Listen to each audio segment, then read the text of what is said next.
So today, I want us to discuss a Fanuc Robotics Hour Vision 2D calibration. So when we say calibration, I know you're kind of figuring out what is calibration, what does it all mean? Well, we're going to get into that. So we're going to cover what is calibration, positions of the calibration grid and what the calibration grid is, the different projection types used in calibration, 2D calibration terms that need to be kind of discussed before we get started, as well as at the end we're going to calibrate a camera in a virtual work cell using RoboGuide, and we're also going to calibrate one down in the lab when we're done. Vision system calibration is used to define the camera's millimeter to pixel scale. So if you imagine an image sensor being nothing more than just a bunch of pixels, and then those pixels laid out as a grid, we can take that grid and overlay it after we do a snap of a picture of an image of that calibration grid. We can overlay that grid with the other, and then the robot can relate back to how many pixels per dot on the calibration grid, as you see here. And that calibration grid has a certain spacing between those dots. So if you look kind of down here at the bottom, you can kind of faintly see this one's at 15 millimeter spacing. So if we know our spacing, and then it takes a snapshot and it knows the amount of pixels, we can overlay those two grids and get a millimeter to pixel ratio so that we can kind of get an offset. So calibration can be accomplished in a few ways. Grid calibration, or we can use a couple other automatic methods. Grid pattern calibration is more widely used just because of its high accuracy and its ease of use. Proper hardware and software setup is also necessary prior to doing calibration. This allows the robot and the controller to know what kind of hardware we have hooked up and what ports are utilized so that we can actually get to configuring. So we have to have that hardware in place and set up proper first. And we discussed that in previous sections. Grid pattern calibration can be used to train a fixed or robot-mounted camera. So what that means is we can actually mount a camera here on the end of arm tooling, or we can mount it static right here. So we can use calibration to train either a fixed mounted or a robot mounted camera. When the camera is fixed mounted, the grid must be fixed mounted or mounted to the robot. So what that means is we either have to attach the grid to the robot right here or attach it to the actual surface down here static. So when we attach it static, what we have to do first is set up a user frame to that grid. If it's attached to the robot here, we have to set up a tool frame for that grid that's relative back to the grid. When the camera itself is actually robot mounted, the grid must be taught as a user frame. So if we actually attach it here, we have to set this up as a user frame prior to going into our calibration. So the different styles of projection, different projection types, we have orthogonal and perspective. So orthogonal we'll cover first, and that's actually what we're going to use to do our calibration today is an orthogonal projection style. So with orthogonal, the vision system cannot derive any Z offsets. Imagine you only have one eye. So with one eye, it's really hard to get a depth perception. So if we've got two with perspective, and that's what perspective does, it allows us that depth perception capability. But with orthogonal, it's just a single plane.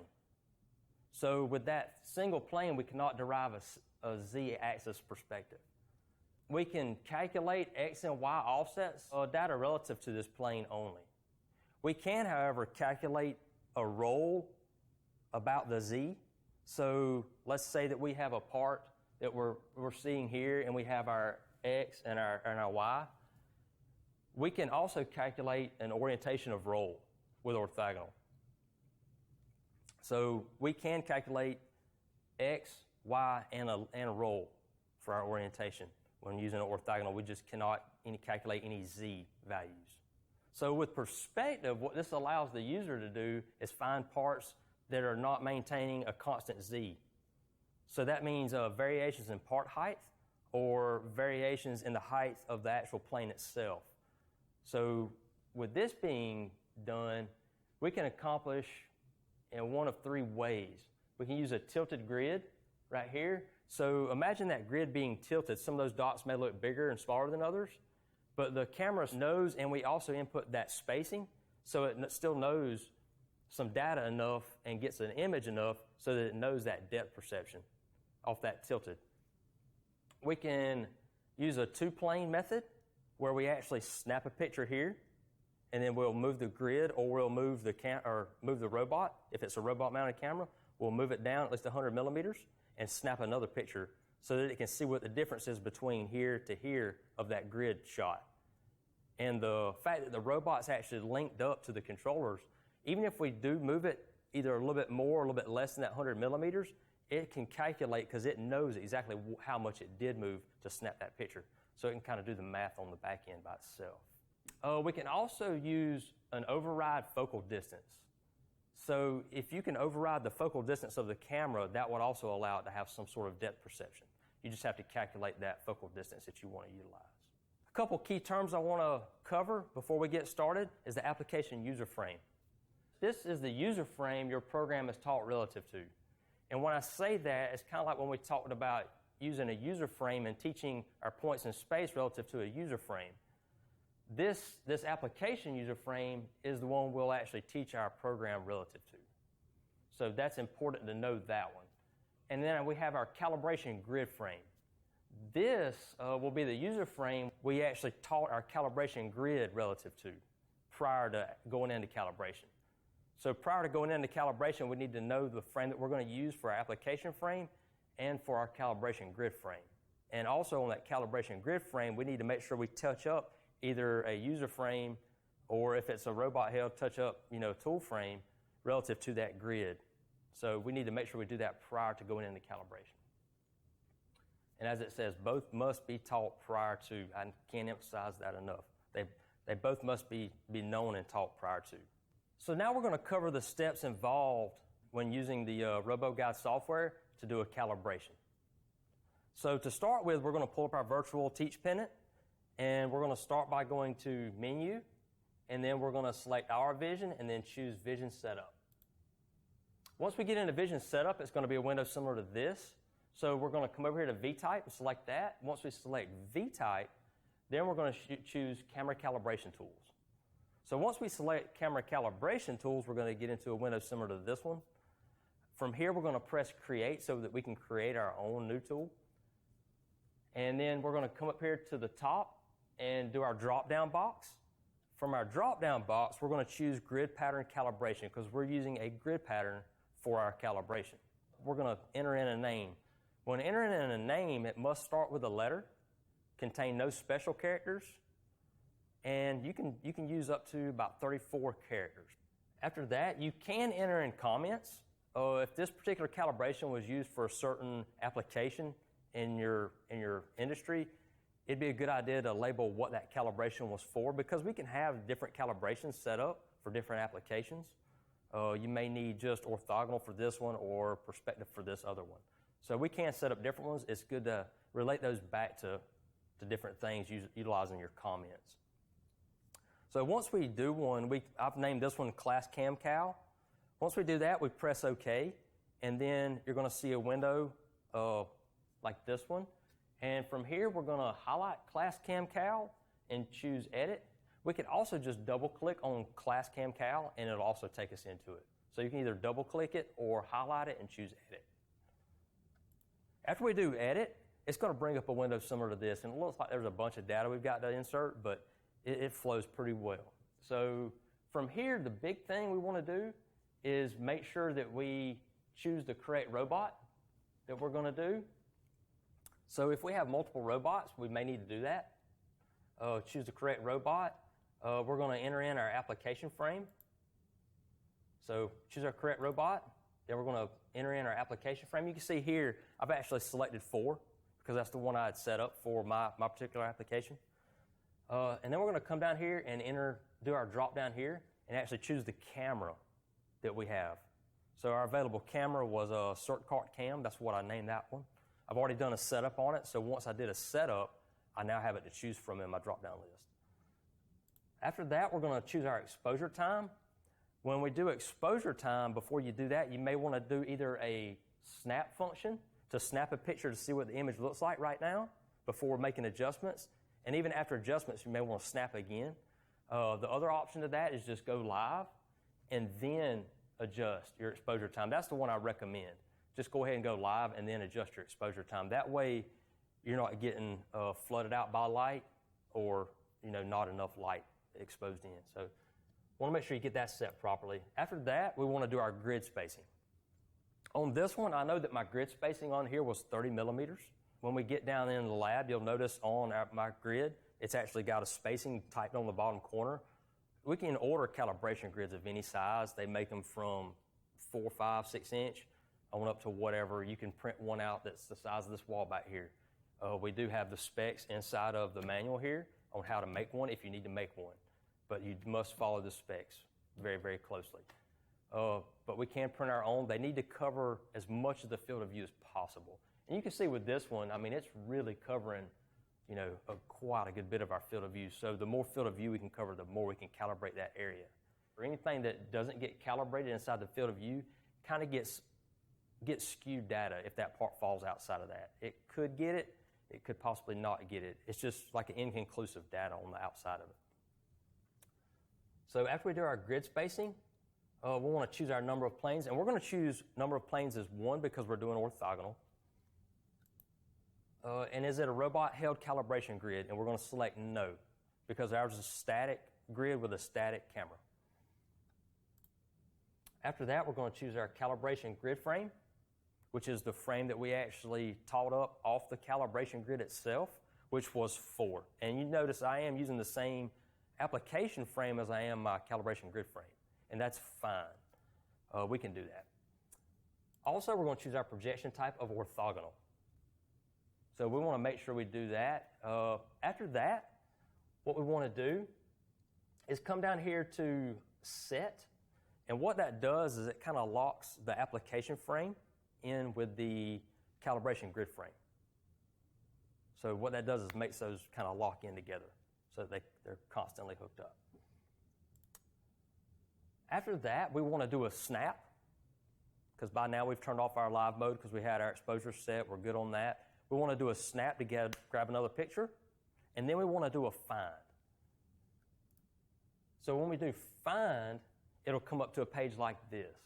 So from here, what we want to do is take our region of interest and kind of narrow it down so that we're looking at nothing but these dots. What it does is it kind of puts blinders on the camera so that it's looking for nothing but that region of interest. So what we want to do is just grab it and size it up so that it's coming into here. You don't want to get right on the edge of the dots because we're looking for kind of like a difference in shadow. So like a dart in the light, we can see really well. But if we're covering up that parts of those pixels, it may or may not grab those outside dots. And we want to get as much as we can. So just kind of leave it right here on the edge as much as possible. But these dots right in here, even though there's a good contrast here, that good contrast would actually make it pick up these possibly. So we don't want it to pick those up by accident and cause our calibration to be skewed. So that's the reason we kind of narrow it in. Even if there's wording or dirt or debris on the calibration grid, that could possibly throw off the calibration. So we want to make sure we refine that using our good, clean calibration grid. After we refine it, we'll press OK. Once we press OK, it's going to go through and do the calibration. And you can also see that now my first plane is found. So since we're not doing a 2-plane perspective or anything like that, we're done with this part of it. So now we can go into our data column and kind of look and see how good of a calibration do we do. How good did it come out? You can also see that we got a lens distortion mount, which is very, very low. Lens distortion kind of takes into account our fisheye effect and stuff like that. So it's very, very low. We can see our magnification, our image center, CCD vertical spacing, 7.4 microns, pretty small. We can also see our mean and our maximum pixel error, which anything below 0.99 or lower is a pretty good value for an error. So you can see we're at 0.289, which is pretty good calibration. So another thing we can tell here is our position of camera relative to our calibration grid. You can kind of see right here X, Y, and we do have an R value, but we do not have a Z value because we can't calibrate for height with orthogonal. So next we're going to talk about our points page. And so from our points page, once we get to there, you'll notice that we can see our individual data for each individual point, which is kind of a neat thing to have. So if we do get a bad calibration on a particular dot, what we can do is go in there and choose that particular location or dot and actually delete it or remove it from the calibration so that it's not being calculated in. The thing about that, what I would recommend doing first is make sure the grid is clean prior to. So if you do get one that's reading up bad, before just deleting it, I would recommend going in and make sure it's clean, make sure it did get a good shot, make sure it did see it properly, do another calibration first to see if you can get a better result. And then if you're still getting that bad calibration dot or something, then I would worry about deleting it. But we can simply delete it by choosing the column right here, and it'll put it in here, and we just press delete, and it'll remove it.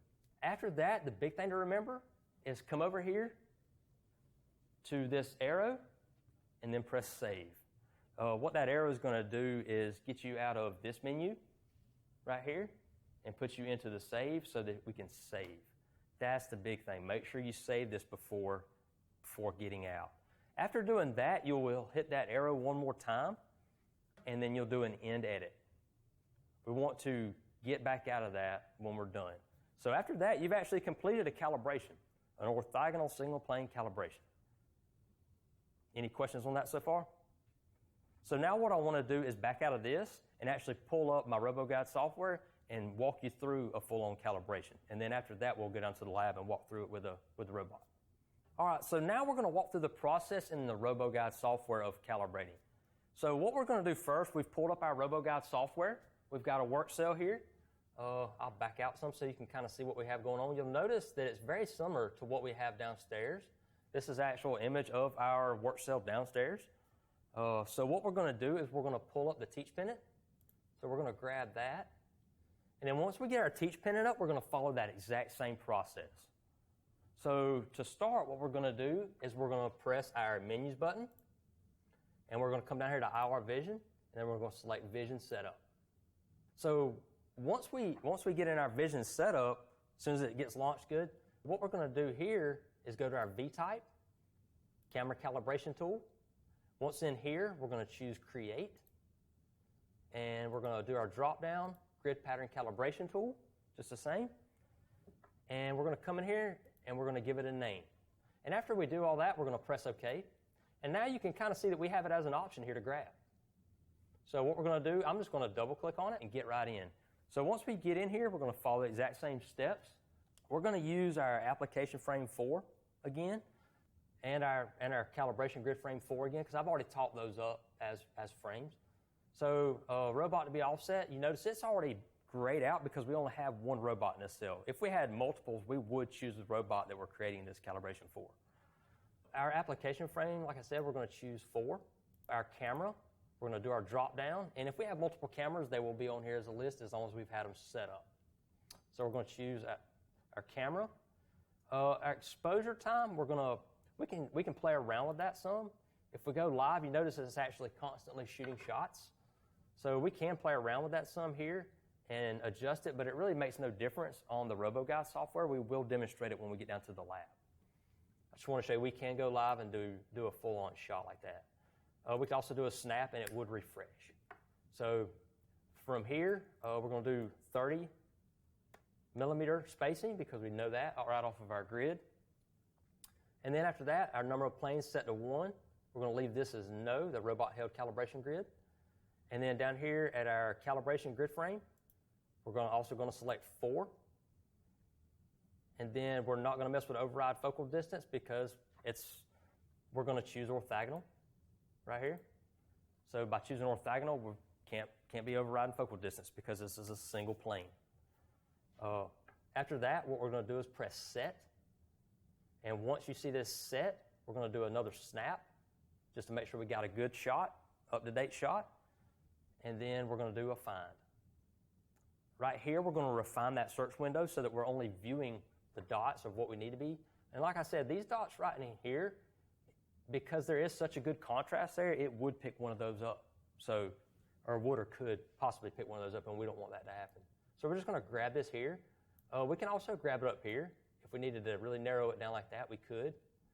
You can also do a reset, or an undo. So you do have options if you do a goof up and mess up, which I do sometimes. Just do a reset or an undo and get it back to norm. So we're going to refine this. I'm going to bring it in, bring this one in, and then I'm just going to come down here and press OK. So now we've got our data. So from here, what we can do is we can go ahead and go to data and look at it, see what we got. And you see our big thing here that I like to look at personally, just to make sure I got a good calibration grid, is the mean and the max. I like to make sure that that is below that 0.99. I have seen it where a 1.1, 1.2 does give you somewhat of a good calibration, but I like to keep it 0.99 or less. It just gives you your best. So with proper lighting, having that good contrast, a good setup camera and everything, you should be able to get below a 0.99. So like I said, from here we can kind of see all our data. We can see that we got that X and Y relative to the calibration grid.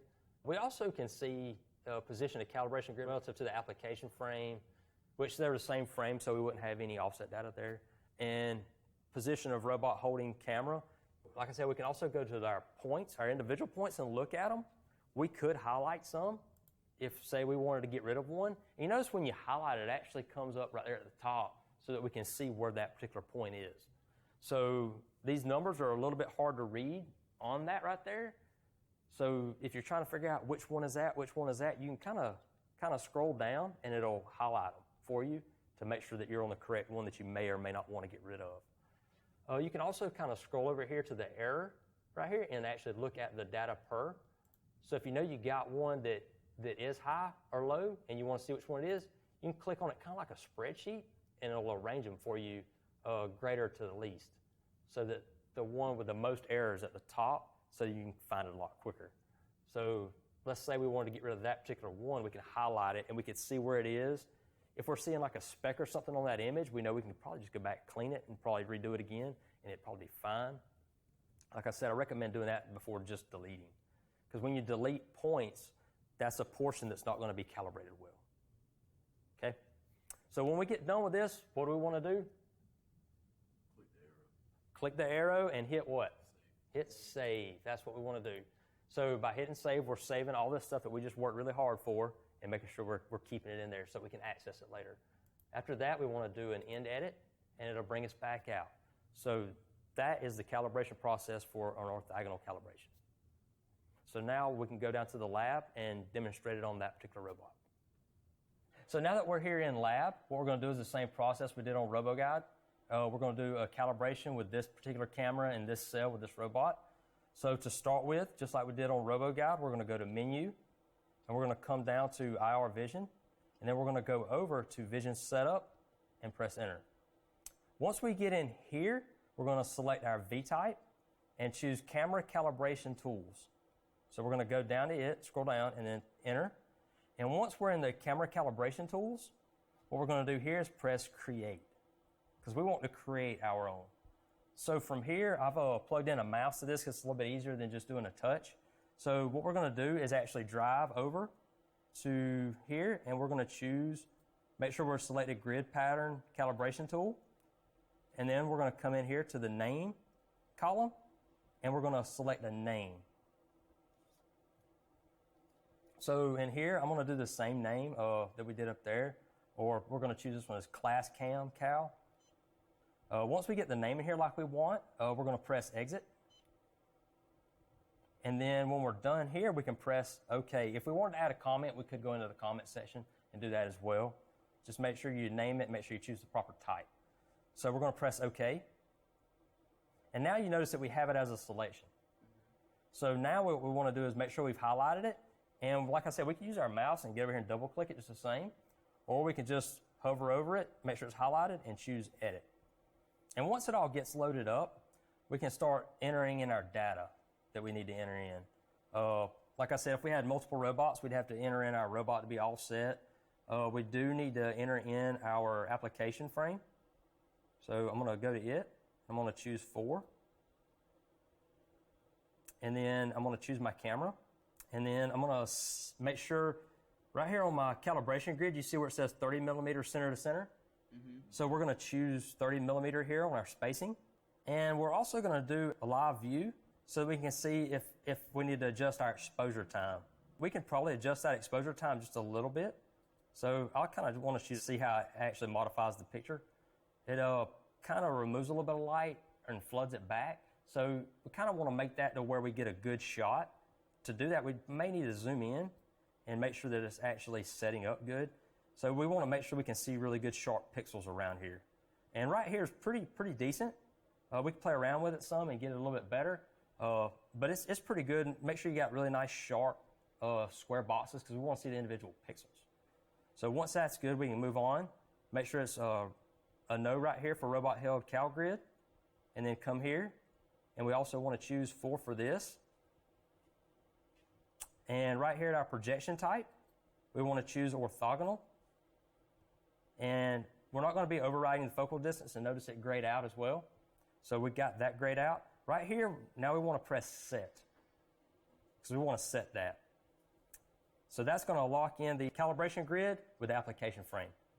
Now we want to do a snap again to make sure we get that updated picture. And then we want to do a find. So once we get into here, what we want to do is refine that search window so that we're only looking at that particular calibration grid. On the pen in itself, it's a little bit finicky.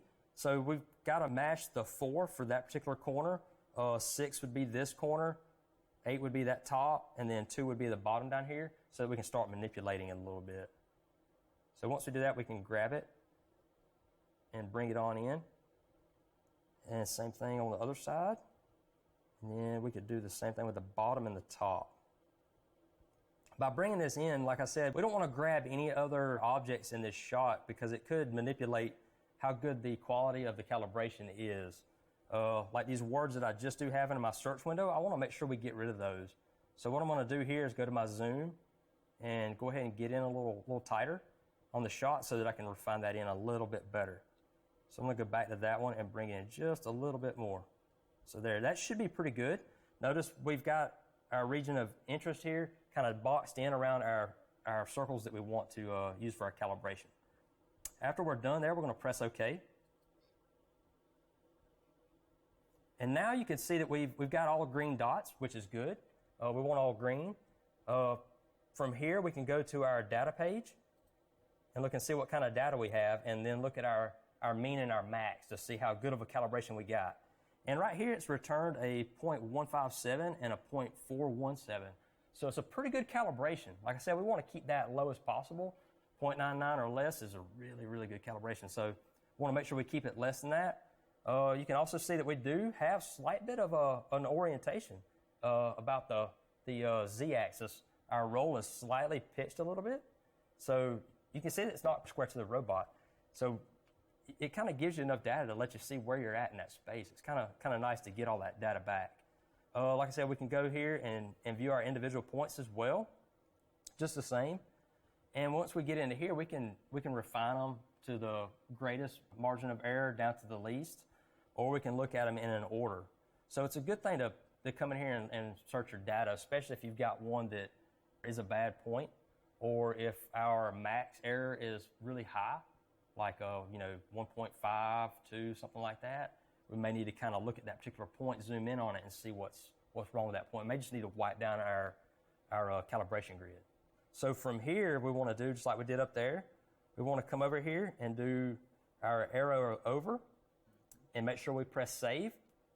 We definitely want to save this, and then press it again and do an end edit.